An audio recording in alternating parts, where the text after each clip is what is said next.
김광수의 경제데이트 72회 3부를 시작합니다. 안녕하세요. 저는 길경식입니다. 네, 안녕하세요. 서성민입니다. 네, 김광수입니다.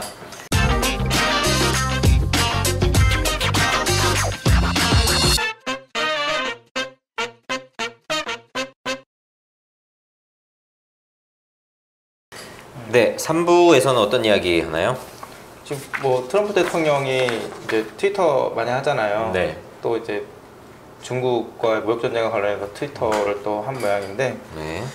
그 이제 미국 이제 트럼프 대통령이 이제 약 2천억 달러의 규모의 중국산 제품에 이제 관세 제품을 발효한다는 그런 얘기가 있었어요. 근데 이제 관세가 기존의 25%보다 이제 한 10% 정도 수준으로 부과할 거라고 이런 얘기가 있었는데, 이제 월스트리트 저널에 따르면 이제 트럼프 대통령이 이렇게 관세를 부과를 하면 지금 이제 미국하고 중국하고 이제 무역 협상을 하고 있는데 그 협상을 이제 거부할 거다, 이제 이런 이야기를 중국 고위 관계자를 인용해서 월스트리트 저널이 이제 보도했다고 지금 이런 얘기가 나오고 있습니다. 그리고 지금 이제 그 트럼프 대통령 관련해서 두 가지죠. 네. 우리 입장에서 봤을 때 하나는 이제 무역 전쟁하고 북핵 이슈. 그렇죠. 네. 무역 전쟁 관련해서는 지금 이제 온갖 놈 들이받고 있죠. 아니, 중국하고는 무역 협상 재개한다고 얼마 전에 그랬던 것 같은데 했는데 관세 부과한다고 갑자기 하고. 그냥 또 중국 비롯해서 이제 온갖 곳을 다 들이받아서. 그래서 지금 이제 그 중국은 이제 뭐 그런 지금 이렇게 평행선을 치닫고 있고, 네. 이제 뭐 멕시코하고는 이제 지금 무역협정 이건 이제 합의를 한 상태고, 캐나다하고는 이제 지금 막바지 이제 협상을 하고 있다. 네. 지난번에 한번 이야기를 했었죠. 네. 그다음에 이제 유럽하고 이제 일본인데. 그러니까 최대 쟁점은 이제 유럽이나 일본 입장에서는 자동차죠. 특히 그쵸. 독일하고 일본은 자동차죠. 한국은 이제 한미 FTA를 사실상 뭐 지금 이렇게 재협상을 했죠. 한 상태로 이렇게 됐는데 아직 저쪽 서로 간에 이제 뭐 이렇게 비준이라고 하나 뭐나 이게 지금 아직 이렇게 떨어지지 않은 상태여서. 근데 어쨌든 지금 이제 트럼프가 이렇게 지금 이제 일본도 이제 치려고 이렇게 하고 있죠. 독일 같은 경우도 이렇게 압박을 가하고 있고. 이게 지금 이제 그 판세가 조금 이제 묘하게 좀 움직이는 그런 느낌이 좀 있어요. 그러니까 이제 일본 아베 총리가 트럼프 대통령이 일본 이제 자동차 시장, 이제 자동차 문제에 대해서 압력을 가하면서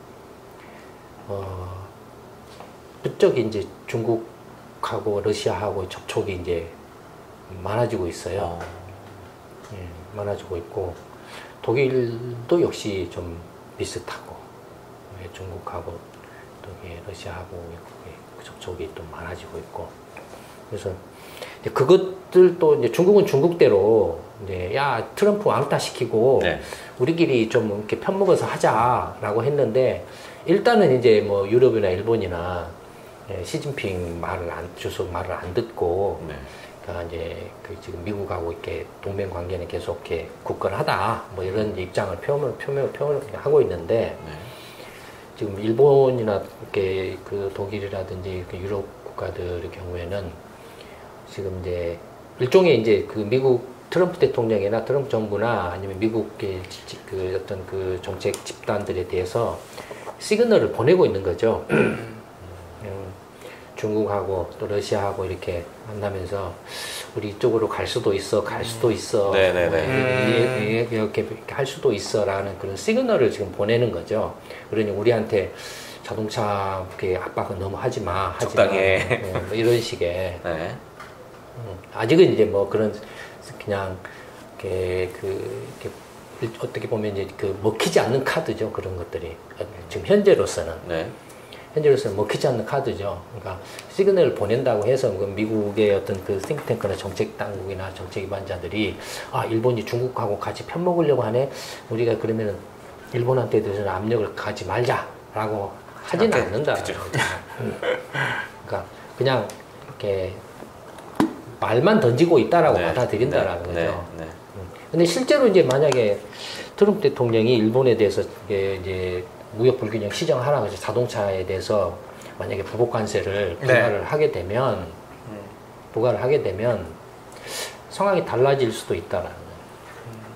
왜냐면 지금 일본이 자동차 관세를 자동차에 대해서 관세를 이렇게 트럼프 정부가 부과를 하게 되면 굉장한 타격을 받거든요. 일본이나 독일이나. 네. 거의 이제 IT 쪽은 이미 이제 한국이나 대만이나 중국한테 밀려가지고 망가졌는데 네. 자동차가 마지막 이제 일본 경제를 떠받치고 있는 보루인데 네. 최대 산업이고 그게 이제 뭐 특히 이제 일본 그 자동차가 미국 전체 자동차 시장의 시장 점유율이 35%가 돼요. 그러니까 엄청나요. 그렇죠. 미국 자동차 시장 있을 때 세계에서 가장 그 양질의 시장이에요. 고가 자동차 최대 시장. 네. 양질 대수로는 중국이 많지만 네. 대수로는 많지만 부가가치라든지 고가로 치면은 미국이 아직도 이렇게 크죠. 그러니까 그리고 일본이 미국 시장에서 그러니까 빅3가 주로 이제 그 미국 시장의 점유율이 한 45%가 돼요. 미국 세계 업체가요? 네, GM하고 포드하고 이제 FCA인가요? 네.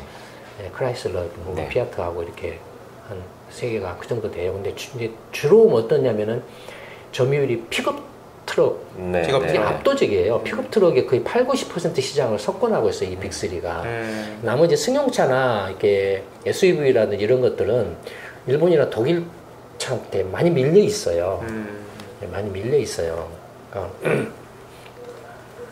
이 픽업차가 이제 좀 이렇게 가격대도 세고 나름대로 이제 미국 사람들이 또 픽업을 상당히 많이 선호하고 네.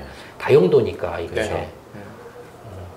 그러니까 어쨌든 뭐 그런 이제 상태이기 때문에 일본이 이제 미국 현지에 생산하는 자동차 대수도 많지만 일본에서 생산해 가지고 멕시코나 캐나다 공장으로 이렇게 부품을 보내서 거기서 조립해 가지고 미국으로 수출한 것도 있고 그것도 미국 자동차가 1,700만 대니까 그 중에 30%라고 치면은 3721선 510만 대. 네. 만약에 그러니까 한 600만 대를 팔아요. 네. 일본차. 1년에 1,700만 대 팔리는데 그 중에 600만 600만 대가 일본 차. 차들이에요. 네. 1,700만. 예. 미국 내에서 생산한 것하고 이제 캐나다하고 멕시코에서 생산한 게 거의 한 합쳐서 200만 대? 네. 일본에서 미국으로 수출한 게 거의 이렇게 넉다운이라고 해서 KD 거의 가서 조립만 이제 하면 되는 그런 네, 수준, 네. 뭐 그런 척까지 포함 한 400만 대 정도로 수출을 해요. 그러니까 타격이 엄청나죠. 네. 미국 내 자체에서 이제 생산하는 것들은 그렇게 많지가 않으니까. 네. 그러니까 이제 뭐 하여튼 지금 상황이 조금 이제 그런 좀 이제 모습을 보이고 있다라는 네. 거예요. 트럼프 대통령 관리는 세 가지네. 그러니까 이제 무역 네, 무역. 전쟁 문제에서 지금 이제 그 방금 말한 그런 부분, 네. 그다음에 이제 오케이. 이렇게 핵 문제라든지 이제 뭐 기타 대외적인 문제, 그러니까 이제 이란 문제라든지 네. 이스라엘 문제라든지 뭐 시리아 문제라든지 그 중에서 특히 이제 우리 입장에서 보면은 이제 북한의 이제 비핵화 문제죠. 네. 비핵화 문제. 그다음에 트럼프 자신의 문제. 그 지금 얼마 전에 탄핵 얘기를 탄핵. 본인 스스로 꺼냈다고 하고 지금 지지율이 막 떨어지고 있어가지고. 그 지금 네. 그 트럼프 2016년에 그 대선 캠프에 그 선대본부장 했던 그 사람이 누굽니까? 그 이름이 뭐죠? 생각이 안 나네. 하여튼 뭐 그게 그 기소당했다가 네. 이 친구를 보니까 이 친구가 좀 이렇게 이렇게 플리바겐이 있나요 혹시? 뭐 했는데 이 친구가 걸린 게 많더라고. 네. 다른 건으로도 걸린 게 많아가지고 벌써 지금 그 형 받아놓은 게 네. 평 받아놓은 게 한 20년 가까이 받아놓은 것 같아. 평 받아놓은 게. 문제가 워낙 많은 사람이었나 보네요. 예. 그래서 이제 이 건하고 또 별도 건으로 이게 이제 걸려서 네. 기소 당했다가 이제 이렇게 이제 수사 협력을 약속을 하고 네. 이제 뭔가 퉁치는 걸로 이렇게 지금 한 걸로 보도가 되고 있어요. 네네네. 그래서 이제 상당히 지금 트럼프 대통령이 이제는 탄핵 가능성이 조금 이제 커졌네요. 예, 커진 것 같아요. 어떡하지? 안 되는데. 근데 이제 트럼프 대통령이 설령 탄핵 되더라도 네. 또는 탄핵이 안 되고 다음번 선거에서 져가지고 다른 사람이 대통령이 된다고 해도 지금 워낙 이 트럼프 대통령이 한 이 무역 전쟁의 그 충격이 커가지고 네. 이 틀이 안 바뀔 것 같아요. 이미 다른 한번 사람이 기조를 온다고 이렇게 누가 와도 네. 예, 누가 와도 음. 쉽게 안 바뀔 것 같아요. 근데 지난번에도 잠깐 말씀하셨지만 사실 유럽이나 이런 데들이 중국이 한번 이런 거를 했어야 된다라고 느껴서 네. 오히려 너무 반대하지도 않고 좀 네, 본다고 중국에 말씀하셨잖아요. 대해서는 지금 네. 계속 지금 이제 그런 이제 생각 입장 네. 변함이 없고 네. 그 다음에 누가 정권을 잡든 아니면 트럼프 대통령이 탄핵돼가지고 누가 이렇게 지금은 이제 펜스가 네. 부통령이 이제 대통령 승계를 하게 되겠죠. 네, 했을 때 펜스는 같은 편이니까 같은 편이니까 네. 치더라도 네. 이 틀이 쉽게 바뀌지는 않을 것 같아요. 북핵 영향이 근데 많이 지금 있다고 입장에서는 네. 이제 미 의회만 봐도 오히려 민주당이 민주당이 트럼프를 지지를 해요. 무역 전쟁에서는. 무역 전쟁에서는 공화당이 트럼프를 반대를 해요. 그럼 다음번 대선에서 공화당이 다시 집권할 가능성이 트럼프가 만약에 문제가 있으면 네. 집권할 가능성이 좀 힘들 거 아니에요. 그렇죠.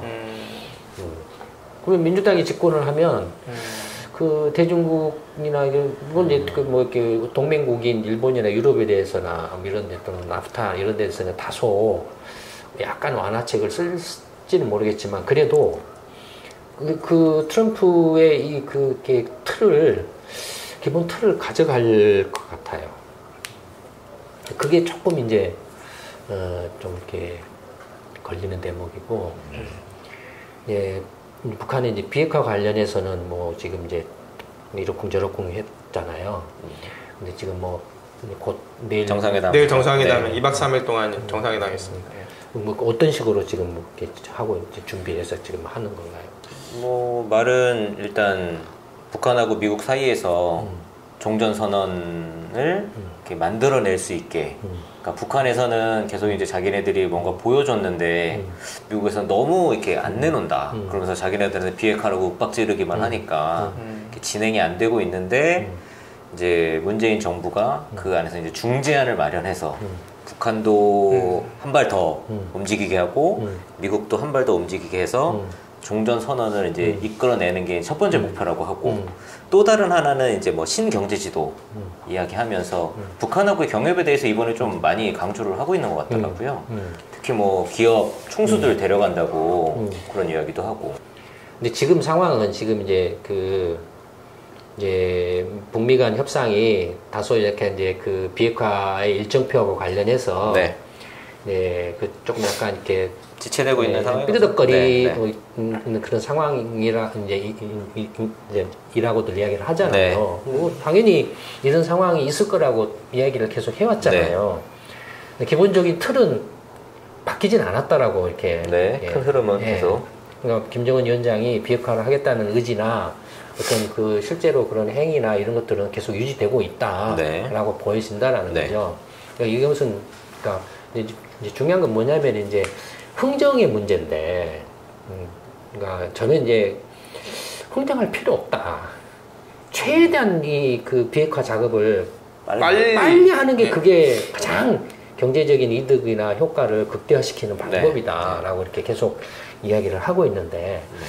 그렇지 않고 이렇게 그 비핵화하는 과정에서 뭔가 흥정을 해가지고 조금이라도 이득을 얻는다는 소탐 대실이라. 미국이 됐건 북한이 됐건요. 북한이요 오히려. 소탐 대실.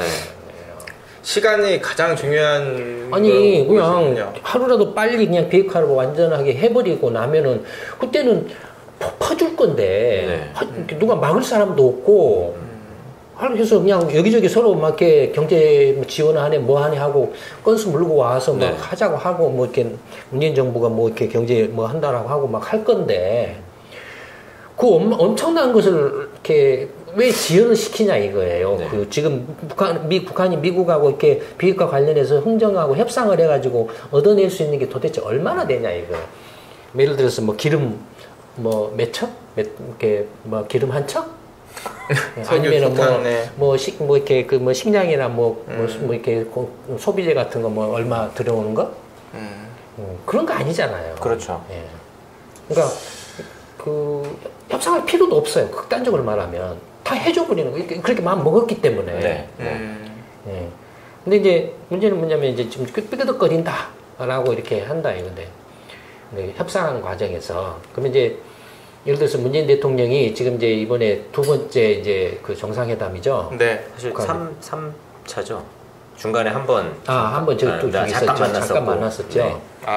판문점에서 잠깐 만난 거 있었네요. 그러니까 잠깐 만났었죠. 그러니까 이제 그 세 번째 이제 만난 건데 이제 북한을 이제 가서 평양에서 이렇게 하죠. 네. 평양 가서 하는데 지금 이제 삐그덕거리는 문제를 푼다라고 중재를 한다라고 가는 거잖아요. 그렇죠. 네.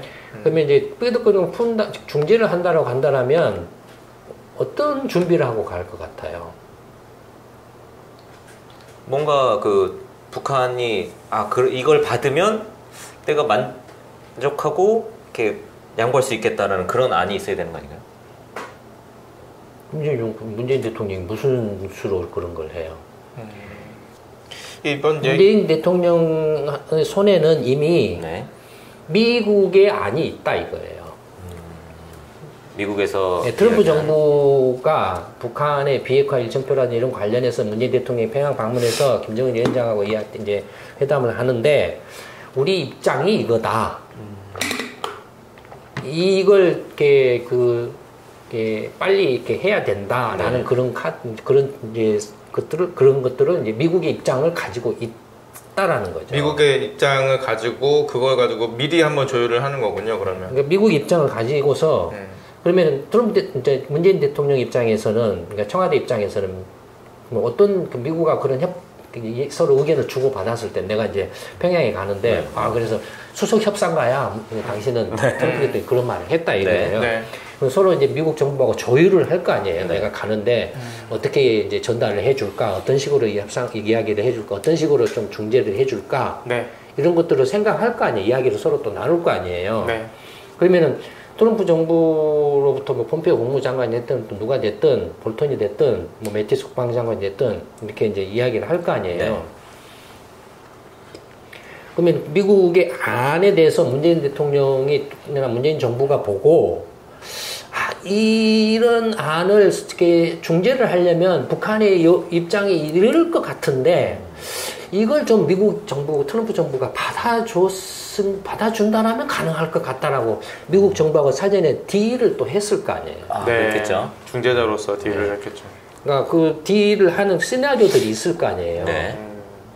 시나리오들이 뭐 이렇게 만약에 이런 미국 이제 트럼프 정부가 A안 우리 북한에서 요구하는 것이 A안, B안, C안이 있다라면 거기에 대해서 문재인 정부가 또 북한이 그에 대해서 이렇게 생각하는 받아들일 수 있는 어떤 중재가 가능하다라고 생각하는 문재인 정부 입장에서 중재가 이런 정도면 북한도 받아들일 것 같다라고 생각하는 안들 뭐 D안, E안, F안 이런 것들이 있을 거 아니에요.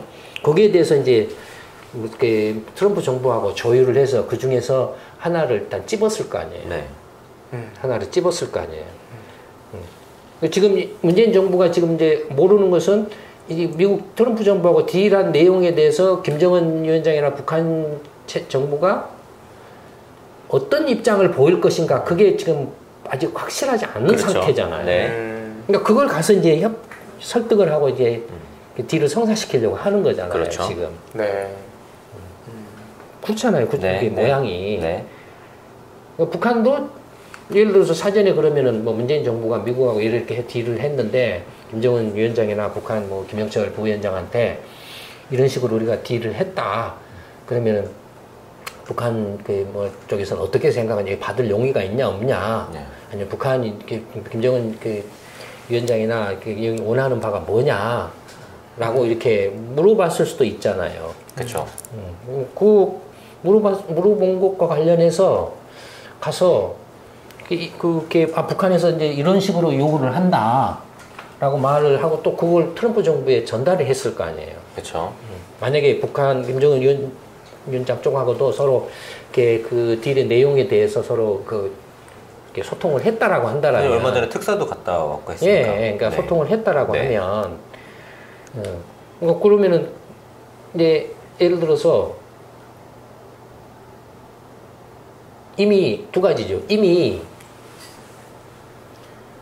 북미 간의 그게 딜이 거의 딜이 성사되는 것이 거의 확실시 되는 상태에서 가는 거일 수 있다 이거. 이미 이제 이미 다 물 밑에서 끝났고 다 협상이 다 끝났는데 사진 찍으러 가는 거군요. 그러면. 밑에서 물 밑에서 다 조종이 일어나서 가서 이제 북한 김정은 위원장과 트럼프 대통령의 또 이렇게 얼굴을 이렇게 체면을 세워주는 네. 그런 이제 세리머니를 하는 형태로 갈 수도 있다 이거예요. 그 다음에 그렇지 않고 미국 안만 가지고 갈 수도 있다 이거예요. 북한하고 서로 이렇게 소통이 안 됐을 때는 네. 미국 안만 가지고 가서 이제 단판 짓기를 하는 수도 있다 이거예요. 그러면은 어느 쪽이 더 가깝냐라는 거예요. 제가 볼 때는 첫 번째 안에 더 가까웠지 않나요? 왜? 지금 뭐 그 다음 과정에 대해서 굉장히 뭐 구체적 경제 협력이나 이런 거에 대해서도 막 이렇게 이야기하고 하는 거 보면 뭔가 다음 단계를 준비한다, 이야기한다라는 느낌이 들거든요. 그건 이제 그거죠. 그러니까 지금 이렇게 만약에 미국 안만을 가지고 북한이 어떤 생각 이거에 대해서 어떻게 반응을 보일지가 불확실한 상태에서 간다라고 하면 문재인 대통령만 갈 거예요. 그렇죠. 근데 이제 어느 정도 양쪽 미국하고 북한의 양쪽의 어떤 입장을 조율을 해가지고 그래서 서로가 이렇게 콜 어느 정도 이렇게 이런 정도면 내가 콜 할게 라고 했다라고 한다라면 그러면 가는데 세리머니 하러 간다 이거예요. 근데 세리머니 하기에 가장 좋은 모양새를 갖춰서 갈 거라는 거예요. 그래서 이제 뭐 야당 국회의원이나 이렇게 이런 사람들 데리고 가서 이렇게 뭔가 세리머니를 그냥 확 이렇게 튀어서 뭔가를 이렇게 하려고 할 거라는 거예요. 그런 모양새네요. 만약에 불확실한 상태, 북한이 어떻게 반응을 보일지, 어떤 반응을 보일지가 불확실한 상태라고 한다라면 데리고 가봐야 의미가 없죠. 그다음에 데리고 간다라고 하면 오히려 어떻게 됩니까? 트럼프 정권에 찍혀요. 그렇죠. 찍혀요. 너 이렇게 유엔 결의 제재를 위반하려고 그래? 그렇죠. 찍혀요. 네.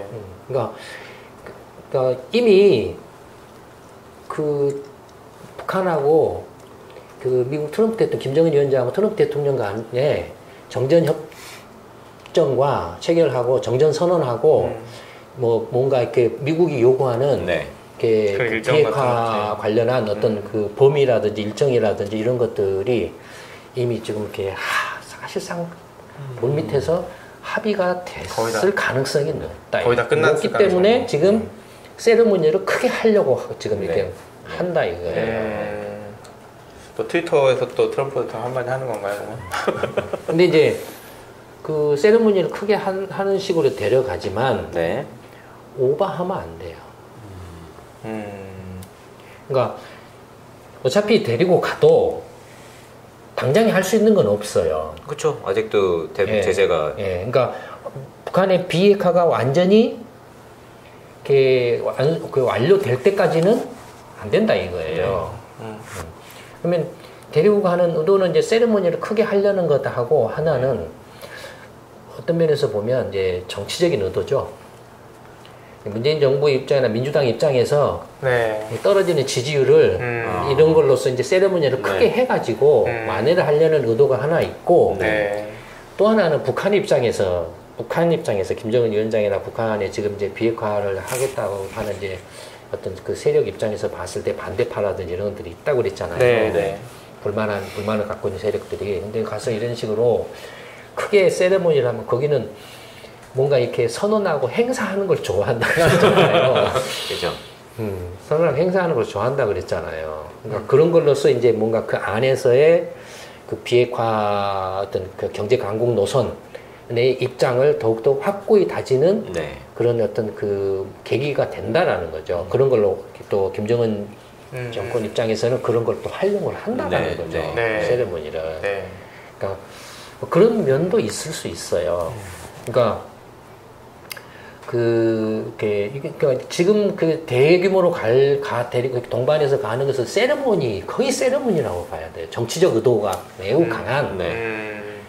이렇게 세레모니라고 봐야 돼요. 실질적으로 이렇게 간다라고 해서 당장에 무슨 대북 어떤 경제 협력이 일어나거나 뭐가 그쵸, 할수 있는 게 없으니까. 뭐 이런 건 아니고 네. 다만 이제 남북 간에 여러 가지 이제 지금 교류는 계속 지금 활발하게 전개되고 있죠. 그렇죠. 네. 예, 이상하기도 하고. 실제로 이제 비핵화가 완료됐을 때를 대비해서 이제 서로 간의 어떤 경제적인 협력을 이제 신뢰관계 신속하게 유지하고. 추진할 수 있는 그런 바탕을. 네. 준비들을 지금 이제 하는 그런 작업들을 하고 있죠. 당장에 남북 경제 협력을 한다고 해도 근데 비무장지대에 있는 지리라든지 이런 것들을 어떻게 할 거예요? 그 통로 같은 것도 이제 그리고 다 안전하게 열어야 될 거고, 그렇죠. 그다음에 뭐 당연히 이제 뭐 말 나온 그런 철도 문제나 도로 문제라든지 네. 통신이라든지 이런 것들을 또 다 먼저 정비를 해야 될 거고, 그다음에 북한에 대해서 경제 협력을 한다고 해서 무슨 개성공단이나 이런 것처럼 그냥 이렇게 싸구려식으로 이렇게 갖다가 네. 이렇게 인건비 따먹는 그런 식으로 이렇게 한다는 것도 그 바보스러운 짓이고, 네. 그런 인건비 따먹는 걸로 해서 몇 년을 버틸 것 같아요. 예, 오래 못 버텨요. 북한도 이제 어쨌든 경제 강국 노선하면 중국처럼 이제 시장 경제 체제로 예를 들어서 그렇죠. 김정은식 시장 경제 체제, 김정은식 공산주의 사회주의 시장 경제 체제, 뭐 아니면 베트남식 시장 경제 체제, 네. 뭐 이런 네. 식으로 할 거라 이거예요. 그렇죠. 시장 경제를 도입을 하지 않을 수가 없어요. 경제 네. 협력을 네. 경제 강국으로 가려면 그건 이미 뻔히 보여요. 예, 시장 경제 체제 지금도 이제 거의 사실상 장바닥 경제로. 예, 시장 경제의 거의 대부분을 차지하고 있는 상태인데 공식화하는 거죠.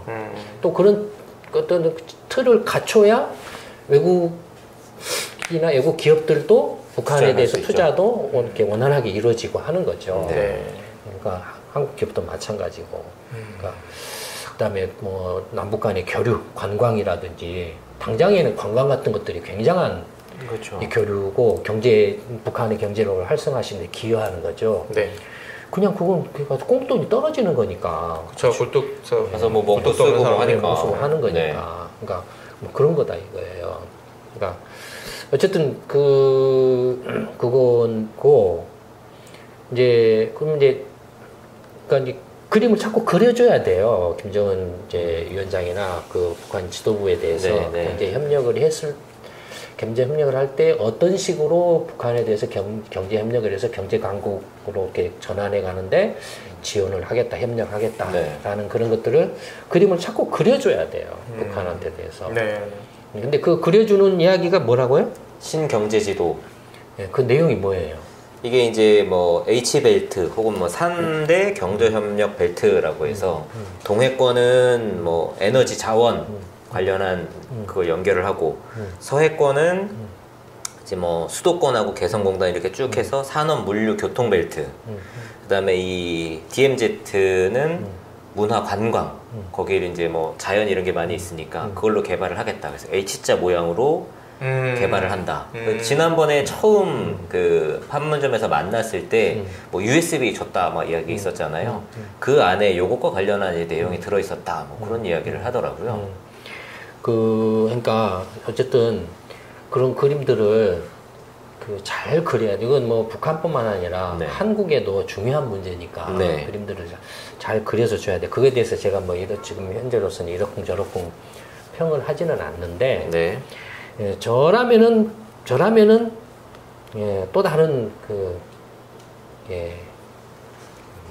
비교할 수 없는 그런 안이 북한과 있어요. 관련한. 북한과의 어떤 경제 협력과 네. 관련해서 그러니까 이순신 프로젝트에서 네. 만약에 이순신 프로젝트가 정권을 잡아가지고 북한과 이제 이게 어떤 뭔가 이제 서로 이렇게 어떤 형태로든 간에 경제 협력 체제를 구축해 간다라고 하면 네. 서로가 가장 시너지 효과가 극대화될 수 있는 가장 그 효율적인 방법 대안들이 있어요. 네. 이건 나중에 이순신 프로젝트가 정권을 잡으면 하기로 하고 네. 다만 그 이제 관련해서 이렇게 한참 초창기에 떠들었던 제가 이렇게 떠들어서 막 깠던 것이 하나 있어요. 그 저기 뭡니까 남북 철도 연결해가지고 네, 뭐 저기 유럽까지 유럽까지 뭐. 가는 네네네. 예, 그거 뭐 시베리아 철도, 철도. 횡단 네, 철도. 네. 그래서 뭐 하면은 막 남북 간에 뭐 해서 유럽 연결되고 무슨 경제적 효과가 러시아에서 막 이렇게 뭐 파이프라인 하고 마치 네. 그냥 그걸로서 이제 모든 것이 다 그냥 경제가 우리나라 좋은 나라, 북한 나라, 네. 북한 잘 사는 나라 뭐 이런 걸로 다 해결될 것처럼 그런 네. 말도 안 되는 좀 이렇게 화학된 예, 화학된 좀 개수작이라는 말도 안 되는 뻥 넘어선 그런 아이들이 떠드는, 많이 듣는다고 합니다, 선생님. 그런 소리를 떠드는데 네. 그게 얼마나 그 뻥이고 얼마나 엉터리인가 하는 걸 다시 한번 제가 이렇게 설명을 하면 중국을 생각해 보세요. 네. 중국도 유라시아 횡단철도가 가요. 그렇죠, 그렇죠.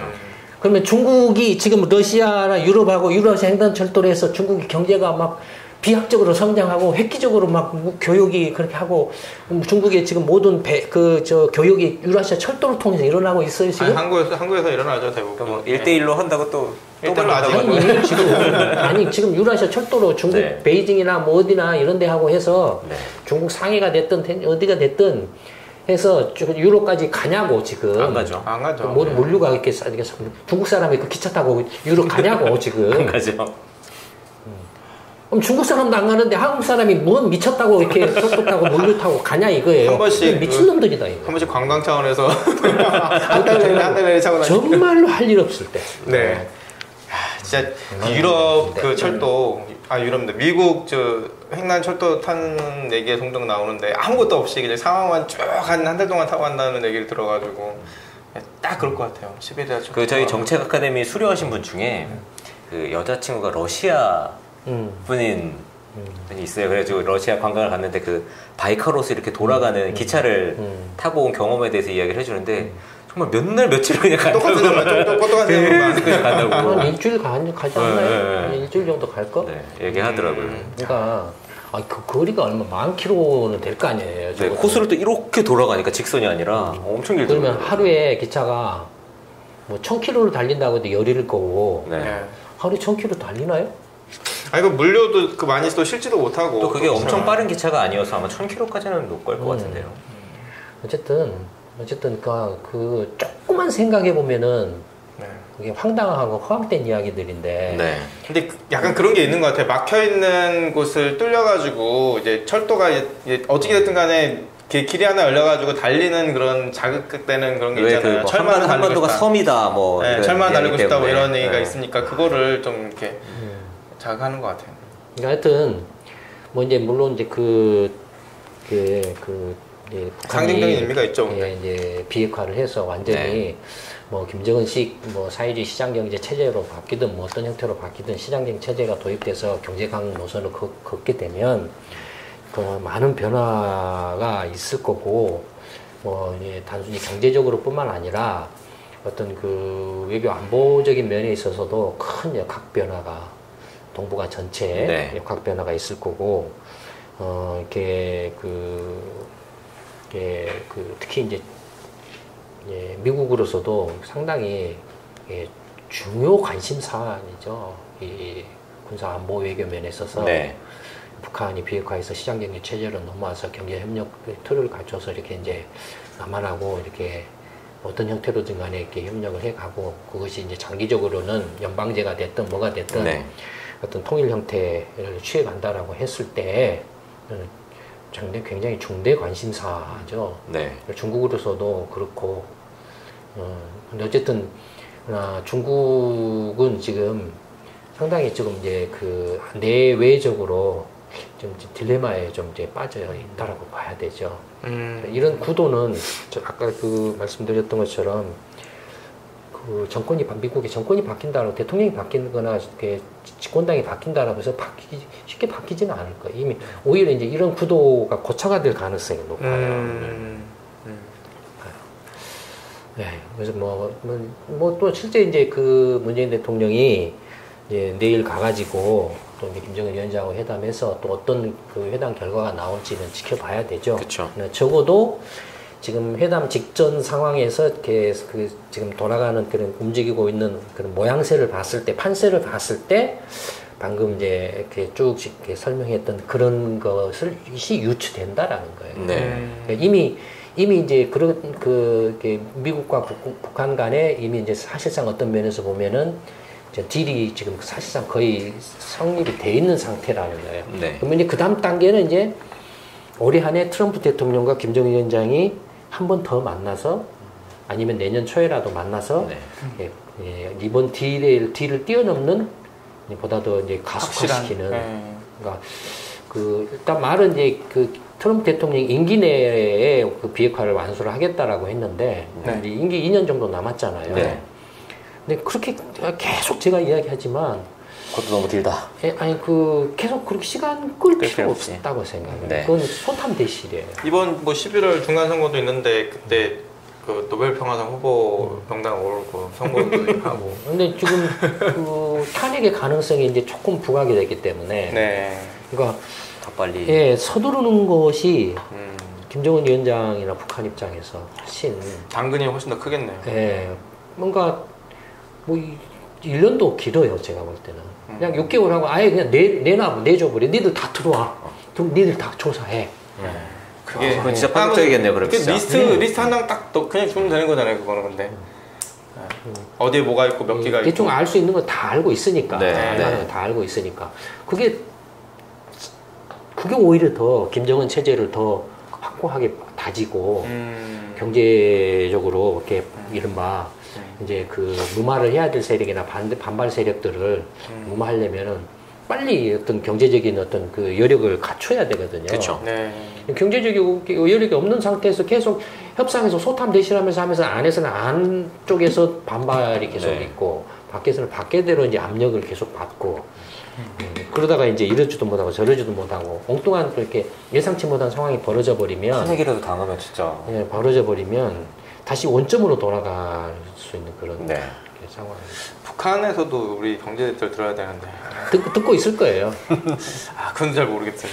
그건 잘 모르겠네. 이 정도는 합시다. 네. 김광세 경제데이트 72회 3부에서는 트럼프 특집 아닌 트럼프 특집이 돼버려가지고 트럼프와 관련된 그 미중 간의 무역 분쟁 이야기와 또 북핵 협상 관련해서 특히 이제 내일 남북 정상회담이 2박 3일간 있을 텐데 그 이후의 과정을 조금 더 북한에서 많은 것들을 좀 내놓고 속도감 있게 진행하면 더 좋은 결과가 있을 것 같다라는 이야기를 나누었습니다. 김광수의 경제데이트 72회 3부는 여기서 마치도록 하겠습니다. 감사합니다. 감사합니다.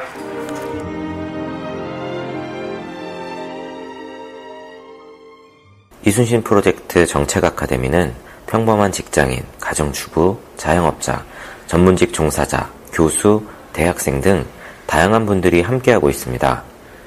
당신은 어떻게 이순신 프로젝트 정책 아카데미에 참여하게 되셨나요? 저는 아카데미를 하고서 좀 느낀 게 정치는 저한테는 관심이 없었어요. 살아오면서 없었고 단 미안한 감을 갖고 있던 거는 우리 세대 때가 제가 이제 7호학번 세대니까요. 이 세대에 있던 사람들이 양극으로 나뉘어요. 하나는 사회생활을 하면서 사회의 발전과 더불어 창의를 했던 사람, 저 같은 사람. 또 한 그룹은 운동권에서 운동을 하다가 제대로 교육도 못하고 빠져나간 사람들이 있는데 그 사람들에 대해서 항상 미안한 점이 있었어요. 그랬는데 노무현 대통령이 되고 났을 때 제가 한없는 지원을 했거든요. 근데 지원을 하다 보니 걔들한테 문제가 있어요. 뭐가 문제가 있나 하면 얘네들이 스스로 돈을 못 벌어봤어요. 보니까는. 그래갖고 외치면 돈이 나오는 걸로 알고 있더라고요. 그런데 얘네들이 아니나 다를까 제가 지금 어떤 회사에 자문을 하고 있는데 민원을 발생시키지 말라 뭐 이런 시책이 막 내려와요. 근데 민원을 발생시키라고 있는 거거든요. 민원을 발생시키지 않고 막기 시작하면은 거기에 더 부작용이 따르는데 아 이놈들 똑같은 놈들이구나. 그래서 이제 얘네들 개판 간다 막 글을 올리다가 이제 그 김광수 경제연구소를 봤는데 저도 시장경제주의자인데 김광수 이 연구소에서 만들었던 경제를 보는 프레임이나 이런 것들하고 그 다음에 이 시장에서 몸으로 겪은 이 분석 기법 이런 게 상당한 인사이트를 줘요. 그래서